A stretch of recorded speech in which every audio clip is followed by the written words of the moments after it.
আজ ঢাকায় অনুষ্ঠিত হলো নারীর ডাকে মৈত্রী যাত্রা। এ সময় নারী ও প্রান্তিক জনগোষ্ঠীর বিরুদ্ধে সহিংসতার হুমকি, নারী বিষয়ক সংস্কার কমিশনের প্রতিবেদন ঘিরে গুজব ও অপপ্রচার বন্ধে সরকারকে কার্যকর ব্যবস্থা নেওয়ার আহ্বান জানানো হয়।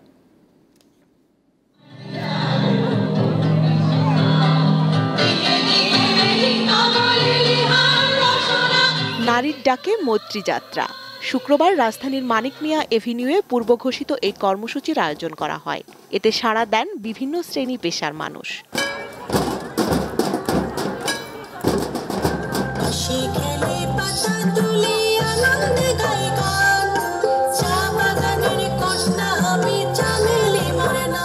নাচ, গান ও কবিতার ভাষায় নিজেদের অধিকারের কথা স্মরণ করিয়ে দেন নারীরা। তাদের স্লোগানেও ছিল প্রতিবাদের সুর। পরে ঘোষণাপত্র পাঠ করা হয়। এতে নারী বিষয়ক সংস্কার কমিশনের সুপারিশ ঘিরে অপপ্রচারের অভিযোগ করেন বক্তারা।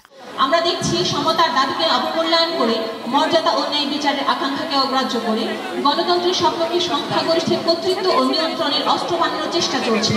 আমরা ব্যর্থহীনভাবে বলতে চাই, যেখানে কাঠামোগত বৈষম্য সহিংসতা বিদ্যমান, সেখানে ন্যায়ের সংগ্রামকে বাধাগ্রস্ত করা, হুমকি প্রদান করা বা বিকৃতভাবে উপস্থাপন করা আদতে সেই সংগ্রামের জরুরতাকেই প্রমাণ করে।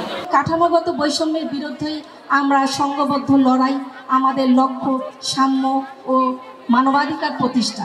আসন্ন নির্বাচন থেকে তাদের প্রার্থীদের অন্তত 33% নারী হতে হবে। নারী ও প্রান্তিক জনগণের শিক্ষা, স্বাস্থ্য, সামাজিক অর্থনৈতিক ক্ষমতায়নে অন্তর্বর্তী সরকারকে আশু পদক্ষেপ গ্রহণ করতে হবে।